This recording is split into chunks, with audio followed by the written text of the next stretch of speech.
अस्सलाम वालेकुम नाज़रीन, प्रोग्राम आज की बात के साथ में हूं इम्तियाज मीर। अहद साहब की बात होती है, सभी सियासी जमातें अहद साहब की बात तो करते हैं, लेकिन दूसरा बंदा उनको करप्ट और चोर नजर आता है, अपने उनको नजर नहीं आते। शहबाज शरीफ की रिहाई जमानत पे कोई सौदेबाजी हुई है और वली अहद का पाकिस्तान आमद होगी, तो इस हवाले से कोई सियासी मुआशी फायदा पाकिस्तान को होगा।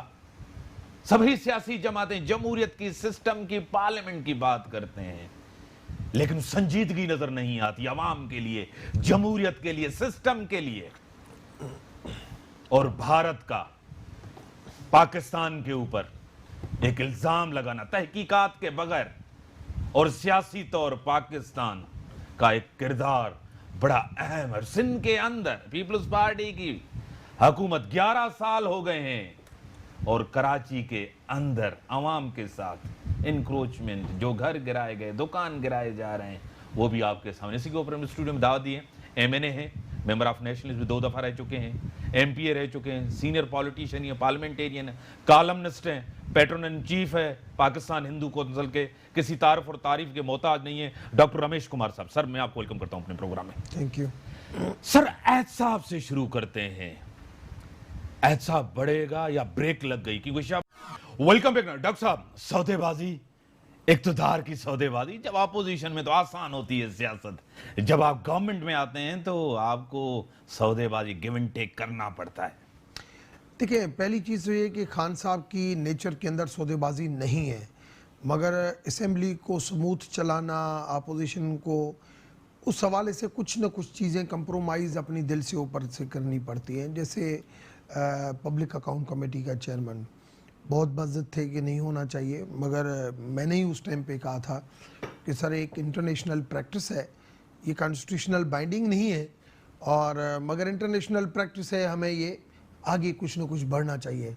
मगर जब अपोजिशन बार बार एक कमेंटमेंट करती है, दूसरी कमेंटमेंट करती है, खान साहब को गुस्सा भी आता है।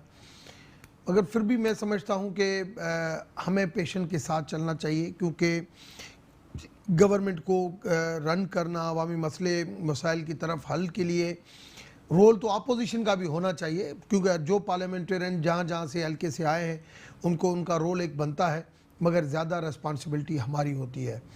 मगर ये आप जहन में रख लें कि अगर प्राइम मिनिस्टर को कोई करप्शन के हवाले से, जो आजकल जो एक मीडिया के ऊपर चीज़ें चल रही हैं, सोशल मीडिया के ऊपर, कि भाई शहबाज शरीफ को रियायत मिल गई, कल मियाँ साहब ने कहा कि मैं अगले हफ्ते रिहा हो रहा हूँ, ये कोर्टों के ऊपर है। मैं समझता हूँ सौदेबाजी नजर नहीं आ रहे, ऐसी कोई डील आपको नजर नहीं आ रही, ऐसी बातें, रिलीफ आपको नजर नहीं आ रहा। मैं समझता हूँ कि रिलीफ उनको जो मिल रहा है वो कोर्ट की तरफ से अगर कोई मिल रहा है, जैसे 4 महीने हो गए या उनको गिरफ्तार होने के बाद, मैंने जैसे पहले इंटरवल से पहले बात की कि नैब को वैसे भी इंक्वायरी लेवल पे अगर किसी को गिरफ्तार करती है तो कम से come with in time frame उसको वो चीजें फाइनलाइज सर, पूरी तहरीक इंसाफ, जब शहबाज शरीफ गिरफ्तार हुआ, डाकू गिरफ्तार हुआ, करप्ट गिरफ्तार हुआ, एक और डाकू चोर गिरफ्तार होने वाला है, अभी कह रहे हैं कि उनकी गिरफ्तारी से गलत तासुर गया है, नहीं होना चाहिए था, ये रिलीफ नहीं मिलना चाहिए था। अहमद, पहली बात तो ये कि मैं समझता हूँ अहद साहब के हवाले से या किसी की गिरफ्तारी और आज़ादी के हवाले से, एक तो सही पर्टिकुलर बंदा, इंसान वो है जो किसी का नाम लेके बात नहीं करे। मतलब मैं अगर बात करूं, आज मैं शहबाज शरीफ के लिए बात करूं, कल अलीम खान के लिए बात करूं, परसों और किसी के लिए बात करूं, तो वही चीज़ें रिपीट भी होती हैं, और वही चीज़ें फिर मीडिया कहता है कि भाई कल आपने उसको कहा था कि ये गलत गिरफ्तारी हुई, आज इसको कह रहे हैं आप ये सही गिरफ्तारी हुई, तो ये कंट्राडिक्ट हो जाती हैं आपस में। ऐसी बात, आदमी को हमेशा प्रिंसिपल की बात करनी चाहिए, रूल ऑफ लॉ की बात करनी चाहिए। रूल ऑफ लॉ के तहत मैं समझता हूँ कि अगर किसी की भी गिरफ्तारी होती है, किसी की गिरफ्तारी होती है इंक्वायरी लेवल के ऊपर, तो टाइम फ्रेम होना चाहिए कि भाई इतने टाइम के अंदर वो हो जाए, नहीं तो लाजमी अहद साहब अदालतों को रिलीफ देना चाहिए। सर, सिंध के अंदर इमरान खान नहीं आ रहे, आप भी नहीं लेके आ रहे हैं, क्यों सिंध को सजा दी जा रही है? वोट नहीं पड़ा, रिस्पांस नहीं मिला। खान साहब असेंबली से भी नाराज, सिंध से भी नाराज, पूरे पाकिस्तान के वजीर आजम क्यों नहीं आ रहे? पहली चीज़ तो ये कि मैं समझता हूँ खान साहब के साथ सिंध और उसका भी हल्का कराची है या थरपारकर, वो बहुत दिल के साथ है। कुछ है एंगेजमेंट नेशनल लेवल पे, इंटरनेशनल लेवल पे, जिसकी वजह से फुली ऑक्यूपाइड है। और मगर आज भी जो डेवलपमेंट के हवाले से, काम के हवाले से जो हमारी ब्रीफिंग और जो बातें होती है, तो मैं समझता हूँ फुल अवेयर है और फुल रेस्पॉन्सिव है इस हवाले से।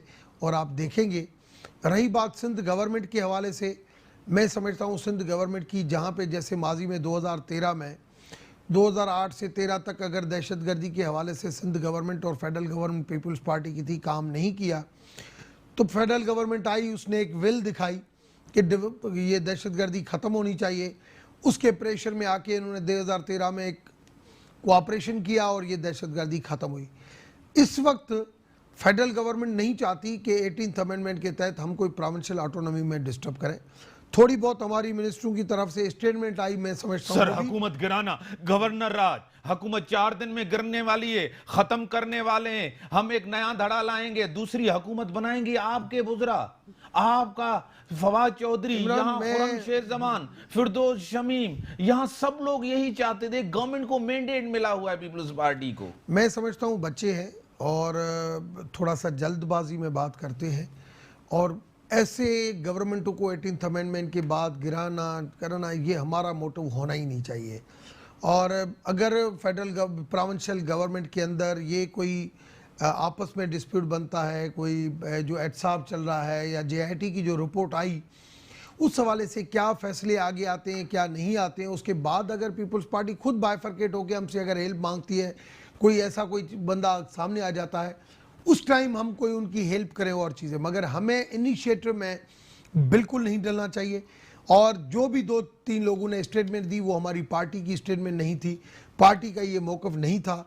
चाहे वो इंफॉर्मेशन मिनिस्टर ने बात की, चाहे वो उन्होंने अपने दिल से, अपने जज्बात से ज़रूर बात की कि सिंध की भी किस्मत बदलनी चाहिए, मगर मैं समझता हूँ वो इमेच्योर स्टेटमेंट थी, ऐसी स्टेटमेंट देनी नहीं चाहिए थी। सर दूसरी बात सबसे बड़ी अहम, क्या आपके बुजरा, आपकी leadership, second tier leadership, Imran Khan के बगैर न बताए हुए, न इमरान खान उनसे पूछते हैं कि आप क्या कहने जा रहे हैं, क्या करने जा रहे हैं, जो फवाद चौधरी साहब, जो चौहान साहब, जो यहां आपकी लीडरशिप कर रही है, वो इमरान खान इसके ऊपर कोई एक्शन नहीं लेते, खामोश होते हैं, चुप होते हैं। जिस तरह के स्टेटमेंट दिए जाते हैं 18th अमेंडमेंट के हवाले से, हम रोल बैक करेंगे, खत्म करेंगे, हाँ इसमें बेहतरी आनी चाहिए, सब कुछ होनी चाहिए, इस चीजों पे नहीं लिया जाता एक्शन। डॉक्टर साहब 18th अमेंडमेंट के हवाले से जब PMLN की गवर्नमेंट थी, तो उस टाइम पे PMLN भी गवर्नमेंट की सारी लीडरशिप कहती थी कि 18th अमेंडमेंट बहुत जल्दी में की गई, हेल्थ के हवाले से, माइनॉरिटीज के हवाले से, एजुकेशन बेहतरी आनी चाहिए ना, तो उसके ये अंदर नहीं है हमें खुद मुख्तियारी वापस लें, नहीं, उसके अंदर हमें तब्दीलियां लानी चाहिए। मगर उस वक्त भी पीपल्स पार्टी मस्जिद थी, तो 2/3 मेजॉरिटी के तहत भी PMLN नहीं कर सकी थी। इस वक्त PTI की गवर्नमेंट का कोई डिस्कशन ही नहीं है 18th अमेंडमेंट के ऊपर। नॉन इशू को क्यों ला रहे हैं? नॉन इश्यूज को मैं समझता हूँ इमेच्योरिटी है और ऐसी चीजें बात करनी नहीं चाहिए। एक चीज मगर हमारी तरफ से इतना नहीं है जितना पीपल्स पार्टी ने 18th अमेंडमेंट की बात इस वजह से कर रहे हैं कि वो डाइवर्ट करना चाह रहे हैं। वो डाइवर्ट करना चाह रहे हैं कि JIT डाइवर्ट हो जाए, करप्शन केसेस डाइवर्ट हो जाए, हमारी नाहली डाइवर्ट हो जाए, थर के जो अमवात हो रही हैं वो डाइवर्ट हो जाए। मैं समझता हूं, मैं आज भी क्लियर कर रहा हूं, मैंने पहले भी माजी में क्लियर कहा था बहुत सारे चैनल के ऊपर कि 18th अमेंडमेंट का जिक्र करना पीपल्स पार्टी का, बिलावल साहब का, सिर्फ और सिर्फ डाइवर्ट करने की बात है। क्या इमरान खान यही बात जो पीपल्स पार्टी कह रही है डाइवर्ट कर रही है अपने इशू से, अपनी गवर्नेंस से, नाअहली से, करप्शन से, जो भी चीजें, खान साहब एहसाब का नारा लगा के अवाम की तवज्जो हटा रहे हैं 6 महीने की कारकर्दगी से? बिल्कुल नहीं। देखिए एहसाब वो टॉपिक को आप इससे इस वजह से नहीं मिला सकते कि 18th अमेंडमेंट का इन्होंने अभी इशू उठाया है जब इनके गिरद घेराव तंग हुआ, मगर PTI का जो मैनिफेस्टो है उसके अंदर पहली बात ही एहतसाब और करप्शन फ्री पाकिस्तान है। पहली जो एजेंडा है, सेकंड इकोनॉमी था और फॉरेन पॉलिसी था। मैं समझता हूँ इस वक्त फॉरेन पॉलिसी टॉप पे जा रही है इकोनॉमी के हवाले से डिफिकल्ट पाकिस्तान पॉपुलर फैसले हो रहे हैं। पाकिस्तान पॉपुलर फैसले के टाइम पे लाजमी तकलीफें बढ़ती हैं और उन तकलीफों की वजह से पब्लिक पॉपुलर फैसले जब नहीं होते हैं, पाकिस्तान पॉपुलर फैसले होते हैं, तो पब्लिक के अंदर एक सेंटीमेंट जरूर नेगेटिव बढ़ता है। 3 चीजें सर आपने की। एक तो आपने फॉरेन पॉलिसी की बात की, दूसरी आपने इकोनॉमी की बात की। मैं इकोनॉमी पे आता हूं। गैस के रेट सबसे ज्यादा पड़े। शेख रशीद साहब, इमरान खान के दोस्त, जो इमरान खान को भी कहते हैं कि आप गलती कर रहे हैं, उसको भी सामने कहते हैं मेरी उनके साथ दोस्ती है, मैं तहरीक इंसाफ को जानता भी नहीं, कुछ भी नहीं। उन्होंने कहा हां, गैस के ऊपर शामें गरीबा हैं, लेकिन जिम्मेदार ये हुकूमत नहीं। डॉलर आपका बढ़ गया, रुपया आपका कम, दाल चीनी सब कुछ महंगी हो गई। डॉक्टर साहब, कौन सा रिलीफ गरीब को मिला? देखिए, एक चीज तो ये कि 6 महीने के अंदर नहीं कोई इतना फाइनेंशियली हम बढ़ सके हैं और बढ़ सकते हैं, जिसकी वजह से मैं कहूँ कि हमने बिल्कुल ऐसे कर दिया और हम सब्सिडी की पोजीशन में हैं। माजी में ये होती थी कि हम पब्लिक पॉपुलर फैसले करते हुए सब्सिडी जितनी दे सकते थे उतनी देते थे कि कम से कम आवाम का सेंटीमेंट हमारे खिलाफ नहीं हो। नतीजा ये निकला कि पाकिस्तान 6,000 से 13,000, 13,000 से 30,000 अरब तक पहुंच गया। आज अगर कर्जा भी ले रहे हैं तो सब्सिडी की मद में नहीं पे कर रहे हैं, वो या रीपेमेंट में दे रहे हैं कि पाकिस्तान की सोवेनिटी जो है वो ख़राब नहीं हो, जो हमारी माजी की एग्रीमेंट्स है, या हम अपनी बैलेंस करने के लिए डेफिसिट को आराम आराम से कवर करें, उसको कम करते जाएं, उसको कवर करने सर आज भी आप मुल्क तो आज हाँ। जब ये पाकिस्तान पॉपुलर फैसले होते हैं तो ये थोड़ी सी पब्लिक सेंटीमेंट नेगेटिव जाता है। हम इससे, हर डेमोक्रेटिक पॉलिटिकल पार्टी चाहती है कि मैं पाकिस्तान पॉपुलर नहीं, हम पब्लिक पॉपुलर फैसले करें, मगर खान साहब पाकिस्तान को बनाने आए हैं और पाकिस्तान बिल्कुल पब्लिक से बनता है, मगर पाकिस्तान बनने के लिए, पाकिस्तान की खुद मुख्तियारी के लिए, ये हमें अपनी मुल्क की इकोनॉमी को मजबूत करना पड़ेगा। मुल्क की इकोनॉमी को मजबूत करने के लिए कुछ तकलीफें सहनी पड़ती है। जैसे आज सिंध में हम बैठे हैं तो सिंध में एक कहावत है कि दुखन जे पोया सुख। हाँ। तो ये मैं समझता हूँ आराम से वो तकलीफ ख़त्म हो जाएगी। There is will there is a way. आपने पहले क्वेश्चन में मुझसे पूछा था टीम के हवाले से, मैं समझता हूँ टीम में आज भी कमी है और टीम को बेहतरी की तरफ लेके जाना चाहिए। There is a will there is a way बिल्कुल होती है। हसन निसार साहब ने कहा कि मैंने ये समझा था कि जहाँ पे लीडर ईमानदार होता है, कैपेबल होता है, तो फिर जो है ना ऑटोमेटिक हर चीज़ें बेहतर, मगर आज वो लफ्ज़ मैं वापस लेता हूँ। तो मैंने उस टाइम पे एक चैनल के ऊपर बात की थी, मैंने कहा था कि वापस नहीं ले, ये ज़रूर जहाँ पे एक लीडर ईमानदार होता है, जिसकी विल होती है काम करने के लिए, उसके साथ वीएन होनी चाहिए और वीएन के लिए टीम होनी चाहिए। मगर जब उसकी टीम में कमी होती है, मगर उसकी विल अगर स्ट्रेंथ रहती है, तो टाइम आएगा कि वो वीएन बेहतर हो जाएगी और टीम के अंदर भी तब्दीली हो जाएगी। उसको खुद एहसास होगा कि ये मेरे गलत फैसले हैं। और सिंसियर दोस्त जो है वो बीच में साथ नहीं छोड़ते हैं, मगर वो कम से कम उसकी नीयत को देखते हुए, लीडरशिप की नीयत को देखते हुए, जो कैप्टन है उसकी नीयत को देखते हुए उसको सही मशूरे देता है कि आपके अंदर ये खामियां हैं, जिस खामियों की वजह से, जिस टीम की वजह से आपकी वीएन पूरी नहीं, आपको वीएन नहीं मिल रही है, आपकी विल पूरी नहीं हो रही है, आप पिंडों में तब्दीली लाएं। मगर आप अगर उसकी विल को देखते हुए भी आप उसके ऊपर कॉन्फिडेंस खत्म करेंगे तो ये मेरे ख्याल में मायूस। लेफ्ट और राइट अगर करप्ट हो, खान साहब खामोश क्यों है टीम के ऊपर? टीम परफॉर्म भी नहीं करे, आपको भी पता है, हसन निसार को भी पता है, उनको मनाने भी गए थे, उनके घर भी गए थे अलीम खान के साथ, लेकिन खामोशी क्यों है? क्यों नहीं चेंज कर रहे? क्यों नहीं अकाउंटेबल कर रहे? देखिए, मैं आपको पता है सच बात करता हूं। पहली चीज तो ये कि जो भी इर्द गिर्द थोड़े बहुत लोग हैं जो इस वक्त भी हैं, बिल्कुल कुछ लोग हैं जो आज भी पीटीआई के साथ हैं, उनको पहले दिन ही हमें अगर हम कर देते तो हमारी क्रेडिबिलिटी थोड़ी ऊपर चली जाती। मगर माजी की दोस्तियों की वजह से अगर उनको किसी जगह पे बिठाया है, उसका मकसद ये कभी नहीं समझें आप कि खान साहब कोई उनके खिलाफ अगर घेराव तंग होता है तो खान साहब उधर कोई इंटरफेरेंस। क्या अलीम खान की गिरफ्तारी पर खान साहब खुश हुए हैं कि एक चोर और करप्ट गिरफ्तार हुआ है? मैं कहता हूं नहीं खुश नहीं दुखी। खान साहब ने कहा है न्यूट्रल रहें, कोई इसके ऊपर स्टेटमेंट नहीं दे, अलीम खान खुद प्रूफ करे कि ये चीजें गलत है या सही है। और अगर आइंदा भी अगर कोई ऐसी चीज होती है तो खान साहब का जवाब यही होगा, और मैं नहीं समझता कि किसी चीज के अंदर वो आएंगे। ईमानदार बताएं डॉक्टर साहब, आप वेल इन्फॉर्म्ड हैं, वेल कनेक्टेड हैं, खान साहब आज नाखुश हैं इस टीम के साथ, इन लोगों के साथ?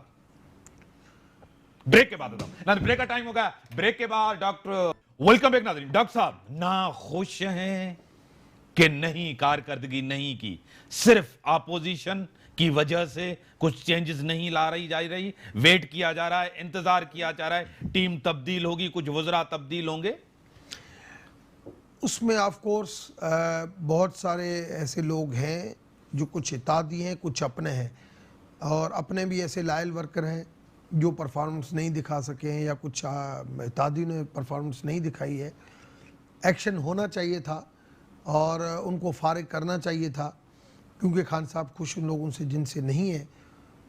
तो बेहतर होता, एक मैसेज बेहतर जाता कि ये तब्दीली के नाम के ऊपर आई है, तो तब्दीली उन्होंने आके की है, और उन्होंने अपनों के ऊपर भी इस तरीके से एक्शन क्यों लिया। नहीं किया? तो वजह आज क्या आपका- थी? सबब तो क्या था? वहाँ पे थोड़ा बहुत जो कंप्रोमाइज जो हुआ है, और मैं समझता हूँ जल्द आप इनको आप अलहदा देखेंगे और उनके खिलाफ एक्शन देखेंगे, और उनके ऊपर, क्योंकि अब खान साहब ये ज़रूर सोच रहा है कि जो भी क्वेश्चन मार का है, जो भी परफॉर्मेंस के ऊपर आती है, मेरी आवाम अगर सफ़र करे या मेरे मैनिफेस्टो के ऊपर अगर कोई कंप्रोमाइज़ हो रहा है, वो नहीं होना चाहिए। तो आप देखेंगे कि जल्द से जल्द वो चीज़ें जो है, या वो खुद अपने आप को बेहतर कर लेंगे, या खान साहब एक्शन लेंगे। IMF के पास जाना, पहले मना करना, पहले कशकोल तोड़ना, फिर खुदकुशी की बात करना, IMF से जान छुटकारा, सब कुछ करना, कंफ्यूज करना, फिर कहना, फिर खुद खान साहब का मिलना, सियासी तौर गलत था? मैं समझता हूँ IMF के पास पहले टाइम जाना चाहिए था केयरटेकर गवर्नमेंट को, और केयरटेकर गवर्नमेंट ने जो डिले किया, उस डिले होने के बाद हम थोड़ा सा ऐसे जगह पे पहुंच गए थे कि उस वक्त फिर IMF के पास हमारा जाना जो है ना, वो सही नहीं लग रहा था, जब तक हम अपने आप को इतना बैलेंस करते, इतना कि हमें IMF के साथ मुज़ाकरात में अपने आप को बहुत ज़्यादा नीचे गिराना या कंप्रोमाइज़ पे हम नहीं जाते। इस वजह से IMF के पास नहीं जा सके, मगर IMF के पास जाना ज़रूरी पड़ेगा, क्योंकि IMF की क्रेडेंशियल के बगैर किसी भी इंटरनेशनल लोन हो या इंटरनेशनल किसी के साथ भी मुआहदे हो, उसके लेटर ऑफ क्रेडिट के बगैर जो है वो मुश्किल होता है कि भाई आप अपने आप को किस डायरेक्शन में सेट करते हैं। तो वो जो लेटर होता है IMF का, उसके साथ जो एग्रीमेंट होता है, वो हर जगह पे हमें फ़ायदा देता है। तो हमें IMF के पास जाने से हमें फ़ायदा है, और जल्द से जल्द जाना चाहिए, हमें नुकसान नहीं है। उसके लिए कुछ लाजमी है, हमें फिर पाकिस्तान पॉपुलर फैसले होंगे पब्लिक के साथ। मैं समझता हूँ पब्लिक समझदार है, मीडिया उनको समझाएगा। सर गरीब लोग हैं, 10,000 15,000, गैस, महंगाई, सब कुछ सर, सब चीजें बढ़ गई हैं, सारा बोझ, सारा वजन ये गवर्नमेंट, क्या मुआशी फैसले, 2 दफा मिनी बजट दे चुके हैं सर। देखिए, आप खुद अवामी हैं, आपको पब्लिक का पता है, पब्लिक पल्स का पता है आपका। पब्लिक को सेंटीमेंट को मैं भी देख रहा हूँ, मैं भी जा रहा हूँ, और जो पढ़े लिखे लोग हैं वो समझ रहे हैं कि कम से कम मेगा स्कैंडल नहीं है, कम से कम ये गवर्नमेंट कोई करप्शन नहीं कर रही है। अगर कहीं पे मिसमैनेजमेंट है तो वो जल्द बेहतर हो जाएगी, मगर इस वक्त जो इकोनॉमिकली जो कंडीशन है या कर्जे हैं, वो किसी के जेब में नहीं गए हैं, वो माजी की गलत पॉलिसी की वजह से आज हमने खाए नहीं। हाँ, हमें थोड़ा सा ज़्यादा आगे बढ़ के संभलना चाहिए था, उस लेवल पे हो सकता है हम संभले नहीं हो, हमारी थोड़ी बहुत मिसमैनेजमेंट हो, मगर हमारे पास कोई भी ऐसी इरेगुलरिटीज या करप्शन नहीं है। तो 309 अरब रुपए का ठेका मेहमन डैम का अपने दोस्त को, अपने करीबी साथी को, ये कॉन्फ्लिक्ट ऑफ इंटरेस्ट डॉक्टर साहब नहीं है? कन्फ्लिक्ट ऑफ इंटरेस्ट की जो कहानी है, मैं तो उस चीज़ से ही एग्री नहीं हूँ। मगर अगर हम पुरानी बातें करते हैं कि हमारी लीडरशिप खान साहब खुद कहते थे, तो फिर आज वो बातें हमारे आड़े ज़रूर आती हैं। मैं माजी में भी कहता था कि कन्फ्लिक्ट ऑफ इंटरेस्ट की आप रूल ऑफ लॉ की बात करें, कानून, चाहे आज इनका कोई रिश्तेदार है, कोई बिजनेस करता है, आप उसकी ओपन मेरिट होनी चाहिए उस चीज़ों के ऊपर, और इन्फ्लुएंस क्यों हो, आपके ऊपर उंगली क्यों उठाए, 17 साल मैं भी सियासत में रहा हूँ, 2002 से आप मुझे भी देख रहे हैं पार्लियामेंट के अंदर, हमारे ऊपर कोई उंगली नहीं उठती है। और आपने देखा कि एक जो नए अभी आए हैं या माजी लास्ट टेन्योर में आए, उनके ऊपर उंगली उठ गई है। तो आदमी अपने कैरेक्टर को, अपने सिस्टम को इतना बुलंद रखे कि ऑटोमेटिक रूल ऑफ लॉ बने। ये कन्फ्लिक्ट ऑफ इंटरेस्ट, मगर कन्फ्लिक्ट ऑफ इंटरेस्ट की क्वेश्चन इस वजह से आ रहा है कि हमने माजी में खुद बातें की हैं। वैसे कन्फ्लिक्ट ऑफ इंटरेस्ट की कहानी होनी नहीं चाहिए, और मैं समझता हूँ आपको मेरिट के ऊपर डील करना चाहिए, चाहे वो वजीर हो या चाहे कोई भी हो, और टेंडर में आता है तो वो होना चाहिए। डॉक्टर साहब, आप पूरी दुनिया विजिट भी करते हैं, जाते हैं, कॉन्फ्रेंसेस, पीस कॉन्फ्रेंसेस सब देखते हैं, दुनिया के साथ आपकी कम्युनिकेशन होती है। आप बिलीव करते हैं फ्रीडम ऑफ स्पीच में, फ्रीडम ऑफ एक्सप्रेशंस में, जो भी है जिस तरह भी है आजादी होनी चाहिए। अभी यही गवर्नमेंट जिसको सबसे ज्यादा मीडिया ने, सबसे ज्यादा सोशल मीडिया ने, अभी उसके ऊपर गिरफ्तारियां, मुल्तान के अंदर एक तकरीर हुई है, खान साहब अब कह रहे हैं कि किसी की तजलील होगी। 2013 के इलेक्शन से पहले खान साहब ने जिस तरह उस टाइम के chief justice, chief of army staff के लिए जो जुबान इस्तेमाल की थी, फिर तो खान साहब को भी गिरफ्तार होना चाहिए। क्यों आप रोकें, क्यों आप उसको रेगुलेट, क्यों आप दीवार से लगा रहे हैं मीडिया को, सोशल मीडिया के ऊपर क्यों आपने एक जो ना तूफान, क्रैकडाउन, सब कुछ। डॉक्टर साहब, इमरान मीर, आपने जो ये बात की ना इम्तियाज़, बात सिंपल में ये है कि सबसे अच्छी जो बात की है ना सारे आज प्रोग्राम की, आपका हिट टॉपिक ये है।